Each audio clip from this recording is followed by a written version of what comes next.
नमस्कार, राजधानी दर्पण न्यूज का खास प्रोग्राम मन की बात आपके साथ। आज के प्रोग्राम के मुख्य अतिथि खेतड़ी विधायक इंजीनियर धर्मपाल गुर्जर रूप में मौजूद हैं। खेतड़ी विधायक इंजीनियर धर्मपाल गुर्जर आज इनके लाइफ से रिलेटेड और जो लाइफ में जो जो घटित हुआ था उससे लेके जो आज राजनीति में वर्चस्व है इनका, क्या क्या बीच में रुकावटें आई थी, क्या क्या कारण बने थे, उन सभी कारणों की है वो आज हम इनसे विस्तृत रूप से जो जानकारी है वो प्राप्त करेंगे। तो सबसे पहले धर्मपाल जी, आपका स्वागत है हमारे चैनल पे। बहुत बहुत धन्यवाद। मैं भी वेलकम करता हूँ आपके राजधानी दर्पण का, और बहुत अच्छी बात है आज आप पधारे हैं। आपका स्वागत है, आपके चैनल का स्वागत है। अच्छा, तो धर्मपाल जी, सबसे पहला हमारा क्वेश्चन आपसे कि जो फर्स्ट टाइम जो आपका रहा था, आपका जन्म और आपका जो शिक्षा का क्षेत्र है उसके बारे में आप एक बार हमारे दर्शकों को बताइए।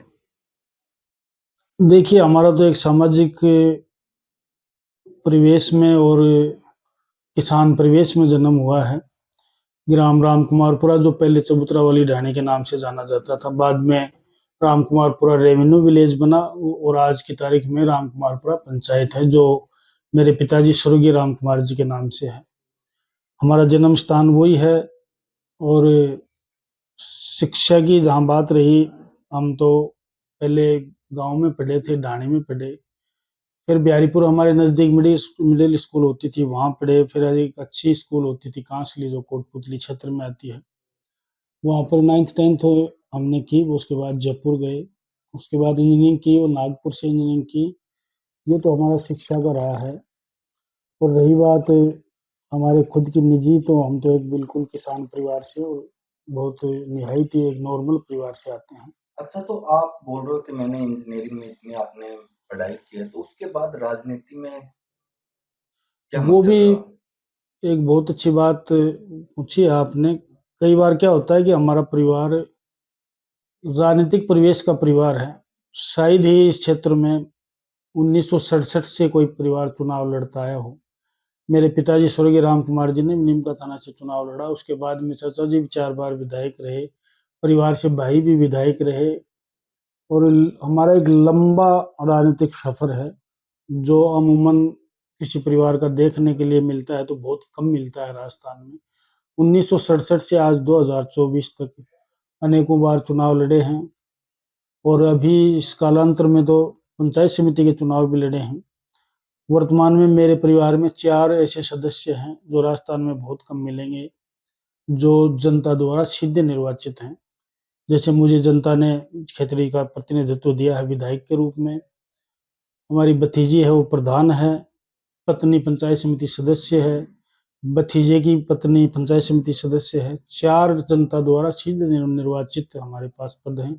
जनता का स्नेह और प्यार इसी से हमें झलकता है, और हमें खुशी भी है कि जनता पूर्ण प्यार देती है और अटूट प्यार देती है।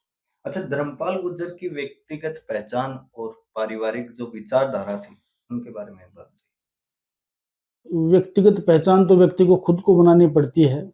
जैसा मेरे राजनीतिक जीवन का संघर्ष पूरा राजस्थान जानता है। क्षेत्र जो हमारा लोकल क्षेत्र है उसको तो बताने की जरूरत भी नहीं है, लेकिन आपके चैनल के माध्यम से बता दें कि बहुत चुनिंदा लोग हैं जो इतने संघर्ष के बाद कोई जो एक राजनीतिक टारगेट है उसको प्राप्त कर पाते हैं।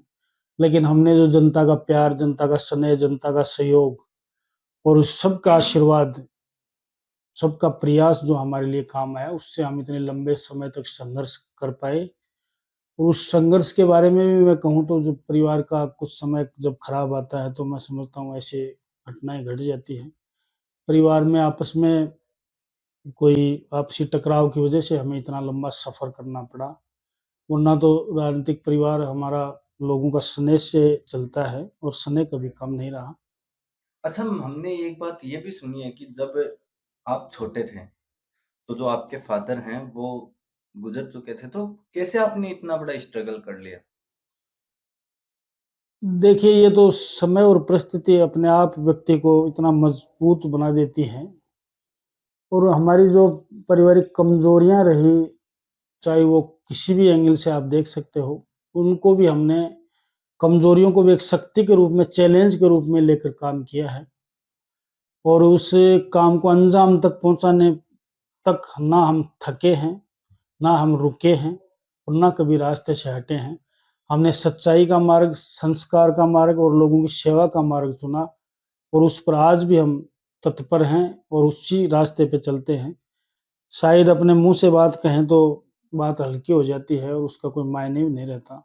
लेकिन मैं निर्वाचित होने के बाद में खुली तरीके से आम जन सुनवाई करता हूँ। अक्सर लोग नहीं कर पाते हैं, लोगों से दूरियाँ बना लेते हैं, जयपुर, दिल्ली बैठे रहते हैं। लेकिन मुझे कोई विशेष काम होता है जब भी मैं जयपुर जाता हूँ, वरना लोगों के बीच में रहता हूँ। सुबह से शाम तक सैकड़ों लोगों की फ़ोन करना, उनकी यथासंभव मदद करना, उनके काम करवाना, ये मेरी प्रक्रिया दिनचर्या है। और लोग जो भ्रांतियाँ फैलाते थे, मैं इस बात को गर्व के साथ कह सकता हूँ और आत्मविश्वास के साथ कह सकता हूँ कि वो मैंने लगभग 100 दिन के अंदर वो चीज़ें दूर कर दी हैं। तो विपक्षी दलों ने हमारे बारे में जो भ्रांतियाँ फैलाई थी, लोगों के साथ मिल-जुल के, लोगों के काम का सम्मान करते हुए, लोगों का खुद का आदर और सम्मान करते हुए हमने 100 दिन के अंदर ये सिद्ध किया है कि हम जनता की सेवा के लिए बने हैं, हमारा परिवार जनता की सेवा के लिए बना है और वो हमने करके दिखाया और आगे आने वाले 5 साल में सिद्ध करेंगे कि विकास क्या होता है, खेतड़ी की जनता को हम लोग दिखाएँगे। धर्मपाल गुर्जर को अस्तित्व में आने में कितना वक्त लगा?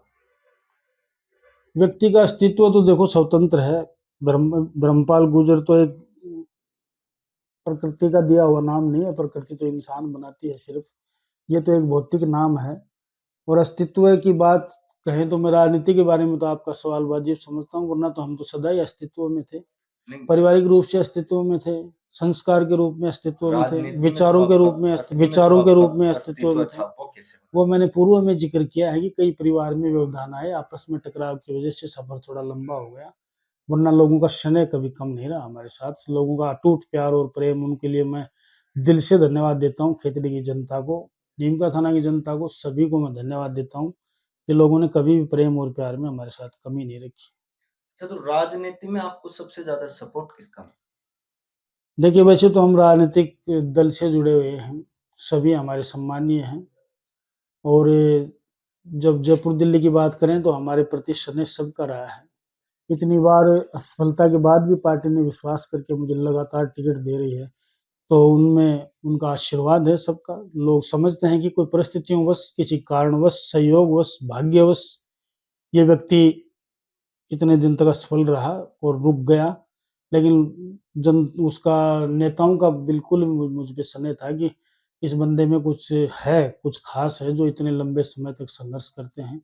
और मुझे तो एक नेता ने तो बहुत बड़े नेता ने मतलब एक बहुत बड़ी बात भी कही थी जो सार्वजनिक रूप से कही थी कि संघर्ष के राह का अडिग पथिक, यानी संघर्ष के राह का अडिग पथिक इंजीनियर धर्मपाल। इतना बड़ा टाइटल एक बहुत बड़े नेता ने दिया था तो मैं उसके लिए भी अपने आप को धन्य समझता हूँ।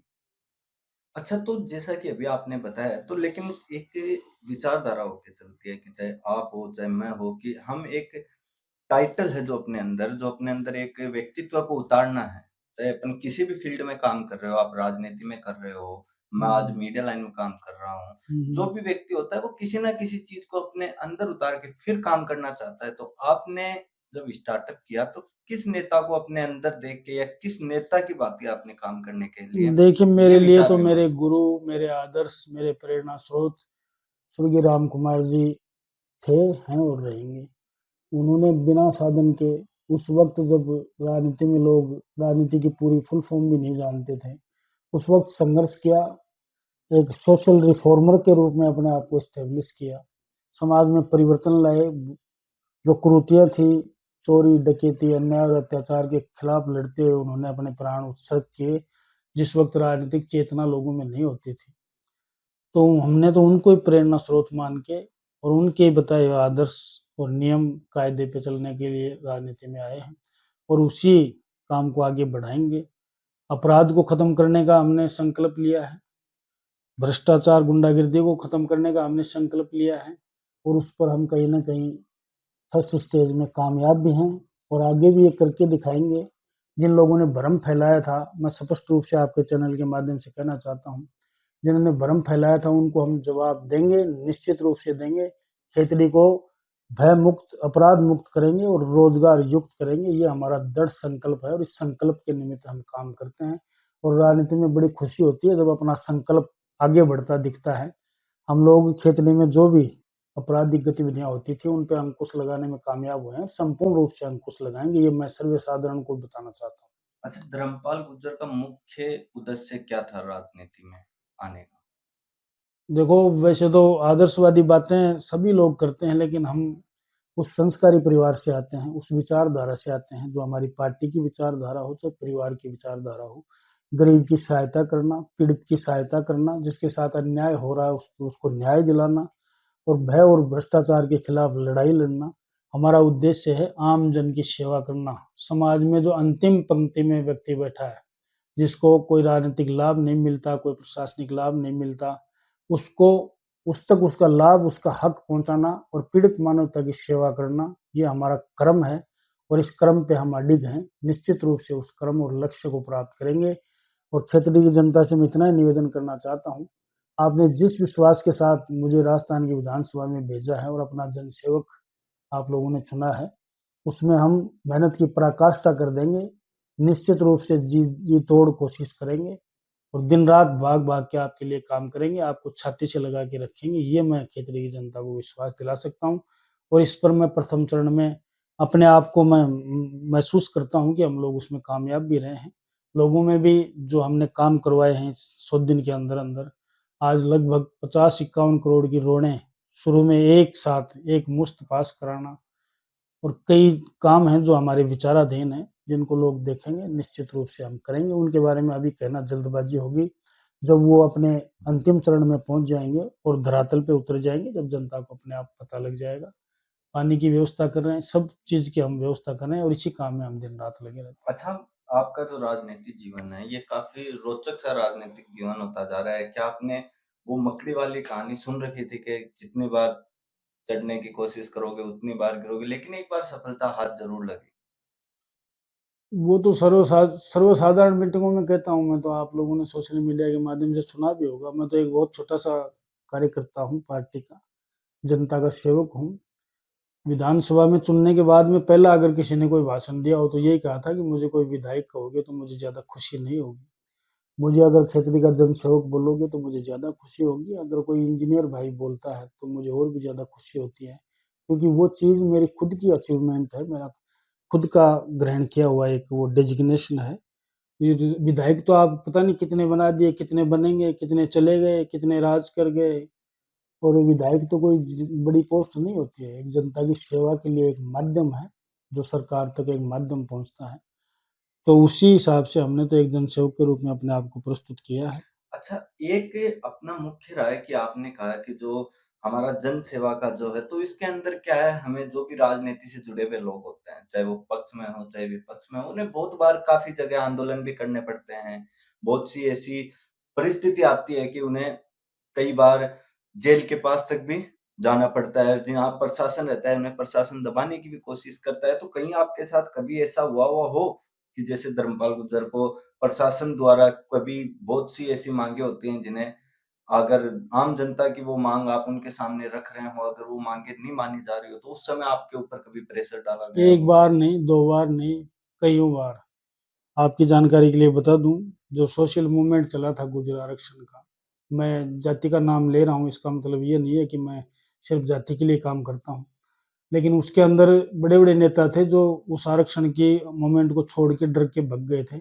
लेकिन हम अडिग जो हमारा हक था, एक समाज का, पिछड़े हुए समाज का, एक पशुपालक समाज का जो हक था, जो वर्षों से नहीं मिल रहा था, उस हक के लिए जब ज़रूरत पड़ी तो हम समाज में भी उसके लिए लड़े और उसके लिए मैं 9 दिन तो सीकर जेल में, सेंट्रल जेल में बंद रहा और दूसरा मूवमेंट चला, उसके बाद 11 दिन लगातार मैं झुंझुनू सेंट्रल जेल में बंद रहा। ये तो हमारा सोशल मूवमेंट था। हमारे पानी के लिए आंदोलन हुआ गोठड़ा के अंदर, उसमें आज भी मेरे ऊपर केस चल रहा है। खेतड़ी के अंदर एक आंदोलन हुआ, उसमें आज भी मेरे ऊपर केस चल रहा है। लेकिन मैं ये नहीं कहता कि वो मैंने मेरे व्यक्तिगत स्वार्थ के लिए किया था। जनसाधारण के लिए, एक समाज, बहुत बड़े समाज के लिए और एक खेतड़ी की जनता के लिए जो संघर्ष थे, उसमें हम कोई ये नहीं मानते कि हम पे केस लगे, हमें प्रशासन ने पीड़ित किया। प्रशासन ने अपना काम किया और हमने अपने हक माँगने का काम किया। ये बात शायद आपको पता नहीं होगी कि हम सोशल मूवमेंट में भी 2 बार जेल जा चुके हैं और निश्चित रूप से जहाँ-जहाँ समाज को दबाने की किसी भी समाज को दबाने की, कुचलने की कोशिश की है, हम सबके साथ खड़े हैं। अगर माँग वाजिब हो तो एक राजनीतिक व्यक्ति का धर्म बनता है कि उस वो माँग को उचित प्लेटफ़ॉर्म पे उचित ढंग से उठाए, लोकतांत्रिक ढंग से उठाए। ये मैं आपके चैनल के माध्यम से बताना चाहता अच्छा, एक बात जैसे अभी आपने कही है कि जो सामाजिक बात होती है नहीं, लेकिन एक बात क्या है बहुत सुनने में आती है कि जो आदमी अपने बाप का नहीं होता, वो अपने समाज का नहीं हो सकता, जो अपने समाज का नहीं होता, वो कभी राष्ट्र का नहीं होता। तो समाज के लिए हर आदमी है वो बढ़-चढ़ के अपने-अपने स्तर पे सभी लोग भाग लेते हैं। तो कभी आपका ऐसा हुआ कि 36 कौम को एक साथ लेके आपको कोई भीषण आंदोलन करना पड़ा, जिसके कारण आपको काफ़ी सारी समस्याएँ हैं, उनका सामना करना पड़ा?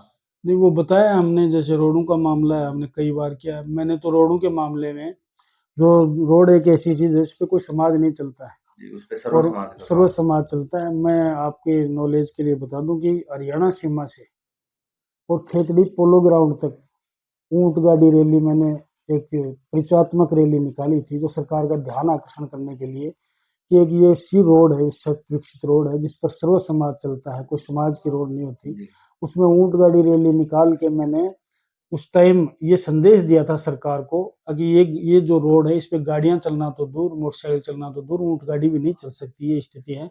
और उसकी परिणति ये हुई कि तुरंत 1 महीने बाद में उस रोड की सैंक्शन निकली, हमारे निजामपुर मोड़ से और हरियाणा सीमा तक।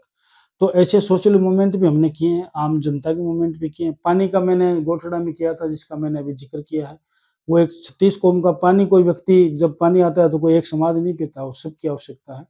उसके लिए क्या था, हमने खेतड़ी में एक बार डिपो के सामने जो एक सामाजिक मूवमेंट था, उसमें हमने किया था, वो भी एक सर्व समाज का मामला था। जब-जब ज़रूरत पड़ी, जिले के माँग की ज़रूरत पड़ी, हम लोग बैठे हैं, धरने पे भी बैठे हैं। तो इसमें जब-जब ज़रूरत पड़ती है, उचित ढंग से, लेकिन मैं इतना कहना चाहता हूँ कि कोई भी व्यक्ति देश से बड़ा नहीं होता, कोई भी व्यक्ति हमारे संविधान से बड़ा नहीं होता। अगर लोकतांत्रिक प्रक्रिया से आप लोग किसी चीज़ को उठाते हो, तो उस पर सरकार भी ध्यान देती है और वो उचित भी माध्यम मैं समझता हूँ और ऐसा मेरी लाइफ़ में हुआ जब-जब मैंने मूवमेंट किया, उसकी परिणति हुआ है कि वो काम हुआ है।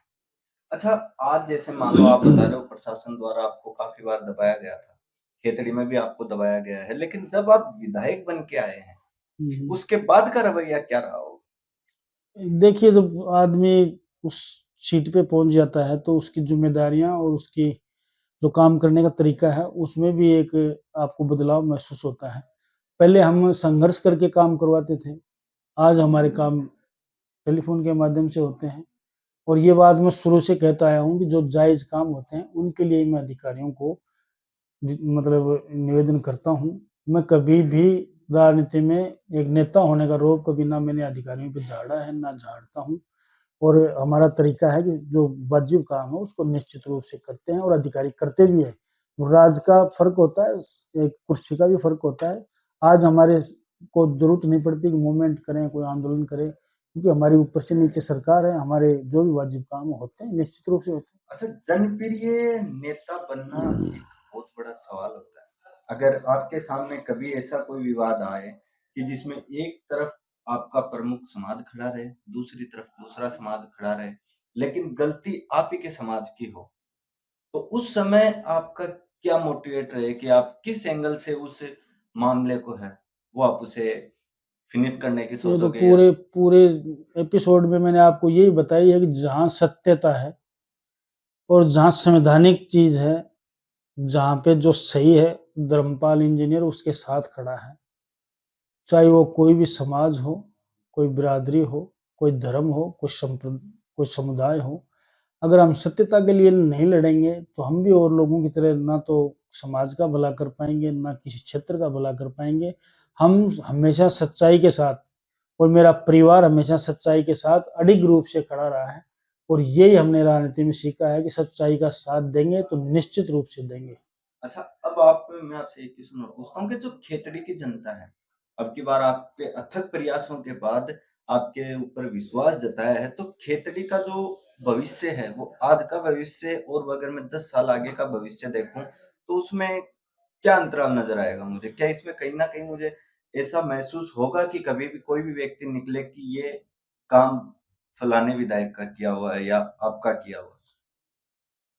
ऐसा आप कुछ आपको मूवमेंट अलग से कुछ स्पेशल जो खेतड़ी को एक आपको नई महसूस पहचान दे? आपको महसूस क्या होगा? वो तो पूरी जनता हमारी 2.25 लाख वोट हैं, कई लाखों जनसंख्या है हमारी, वो सबको महसूस होना चाहिए। आपके और हमारे महसूस होने से नहीं क्या तो होता है? ऐसा कोई मैं ये कह मूवमेंट रहा हूँ कि हम लोगों ने जो 100 दिन के अंदर काम किए हैं, मैं आपको बता दूँ, अगर आपने उन चीज़ों को नोट नहीं किया तो मैं समझता हूँ कोई फ़ायदा नहीं है। मुख्यमंत्री को लाना, उप मुख्यमंत्री को लाना, वो हम विकास के लिए लाते हैं। इतना बड़ा यमुना जल का समझौता हुआ है, जिस पर 30-35 साल से राजनीतिक करते लोग आए हैं, उसके नाम पे चुनाव लड़ते आए हैं, उसके नाम पे चुनाव जीतते आए हैं। उसको हमने एक झटके से हरियाणा गवर्नमेंट से एमओयू करके, और जो हमारी पानी की समस्या थी वर्षों से लंबित, उसको सोल्व करवाना और उसकी डीपीआर पे काम चलवाना, ये कुछ छोटा काम थोड़ी है, ये कायाकल्प होने वाला काम है। सबको, व्यापारी को, किसान को, युवा को, बुजुर्ग को, सबको इससे लाभ होने वाला है। जो हमारा ड्राई क्षेत्र था, उसके लिए हमने प्रयास करके हमारे माननीय मुख्यमंत्री भजन लाल जी ने, हरियाणा के मुख्यमंत्री जी ने, हमारे सेंटर के जल शक्ति मंत्री गजेंद्र जी ने प्रयास किया। इतना बड़ा काम हुआ है। 50 करोड़ से ऊपर की रोड एक झटके में सैंक्शन करवाना कोई छोटी बात है। तो इसलिए कामों की कोई कमी नहीं रहेगी। मैं आपको बताऊं, काम करेगी सरकार, हमारी काम करने के लिए है। दिल्ली की सरकार और जयपुर की सरकार। वो जमाने चले गए जब लोग जातियों में बट के एक दूसरे के खिलाफ जातिवाद, धर्मवाद, संप्रदायवाद, क्षेत्रवाद करके चुनाव जीत जाते थे। आज लोग विकास देखते हैं, पढ़ी लिखी जनरेशन होगी, उसके लिए हम काम करेंगे। 5 साल में कायाकल्प करने की कोशिश करेंगे। ऐसे ऐसे काम होंगे जिसके लिए बारे में आप एक्सपेक्ट भी नहीं कर सकते। अच्छा, कोई ड्रीम प्रोजेक्ट आपने सोच रखा हो कि जो या तो आप जनता को सरप्राइज देना चाहते हो या सरप्राइज जैसा कुछ नहीं है, हर चीज मार्केट पे आती है, हर चीज धरातल पे आएगी। वो तो जो धरातल हम पे तो आती है हाँ, लेकिन जनता इससे उन बड़ा सरप्राइज कोई हो ही नहीं सकता कि आप 70 दिन के अंदर पानी का समझौता करवा दो। इससे बड़ा सरप्राइज अच्छा जनता जनता उस चीज में ये महसूस करेगी कि ये हुआ कैसे, इतनी जल्दी होने वाला काम नहीं था। कई लोगों ने कई वर्षों से इस पे भाषण देते आ रहे हैं, और एक झटके में ये काम हुआ है, तो निश्चित रूप से बहुत एक सराहनीय कार्य हुआ है। और सरप्राइज तो हम जो फील्ड पे जो चीज आएगी, कहने से कुछ नहीं होता है। कहने वाले जमाने चले गए। आज सब चीज भौतिक सत्यापन होता है, हर चीज का फिजिकल वेरिफिकेशन होगा, उसके बाद ही जनता मानती है। भाषणों से कोई कुछ नहीं मानता। हमारे दिमाग में इतने प्रोजेक्ट चल रहे हैं, अगर वो भगवान ने कृपा रखी और सारे प्रोजेक्ट हम सफल करने में कामयाब हुए, तो खेतड़ी की तस्वीर और तकदीर निश्चित रूप से बदलेगी। अच्छा, अब एक लंबा हो गया देखिए। हाँ। लास्ट क्वेश्चन है अपना कि जैसे कि अब हम एक छवि को लेकर चल रहे हैं, जैसे आपने अभी कुछ देर पहले बताया भी था कि लोग खराब करने में हैं, वो काफी माहिर रहते हैं, उस वजह से आपको बहुत बार हानि भी हुई है, काफी चुनाव भी आप हारे हैं, लास्ट में आपको सफलता भी मिली है। आज अगर व्यक्ति विशेष से अगर आपका कोई काम हो तो आप किस प्रकार से उसे हैंडल करते हैं? मैंने शुरू में एक बात घोषणा की थी, और उस पे घोषणा ही नहीं की, अमल भी कर रहा हूँ, और अमल ही नहीं कर रहा, उसको दृढ़ता से पालन कर रहा हूँ। मैंने कहा था किसी को आपको बीच में लाने की जरूरत नहीं, आप सीधे आए, सीधे अपना काम बताएं, और होने वाला होगा तो वो काम हो जाएगा। आपको चक्कर नहीं लगाने पड़ेंगे। उस बात के लिए हम लोगों को मतलब मोटिवेट शुरू से ही कर रहे हैं, उस बात पे ही चल रहे हैं। आज कोई व्यक्ति क्षेत्र से चलता है तो ये नहीं कि फलाने को लेके चलूं, उसको लेके चलूं। वो परंपराएं हमने खत्म कर दी है। सीधे आओ, अपना काम कराओ। और उसके लिए मैं सुबह से शाम तक बैठता हूँ, दिन में क्षेत्र में निकलता हूँ, और इस बात को लोगों ने महसूस किया है कि इस बार ही खुला काम हुआ है। जो आदमी आता है अपनी सीधी बात कहता है, होने वाला काम हो, होने वाला फोन हो, हम लोग निश्चित रूप से करते हैं। और इस बात की क्षेत्र में चर्चा भी आई है, और आएगी, अभी देखना और भी आएगी। अच्छा, तो जैसा कि अभी आपने देखा था, आज हमारे मन की बात प्रोग्राम में खेतड़ी विधायक धर्मपाल गुर्जर मौजूद थे, और हम आपसे आशा करते हैं कि आपको हमारा पार्ट होगा, या मैं कहूँ कि जो नेक्स्ट हमारे गेस्ट होंगे वो इसी कड़ी में जुड़े हुए, जो नवनिर्वाचित, चाहे वो विधायक हो चाहे वो सांसद हो, चुनाव चल रहे हैं। तब तक के लिए मैं दयाल सिंह आपसे लेता हूँ अलविदा।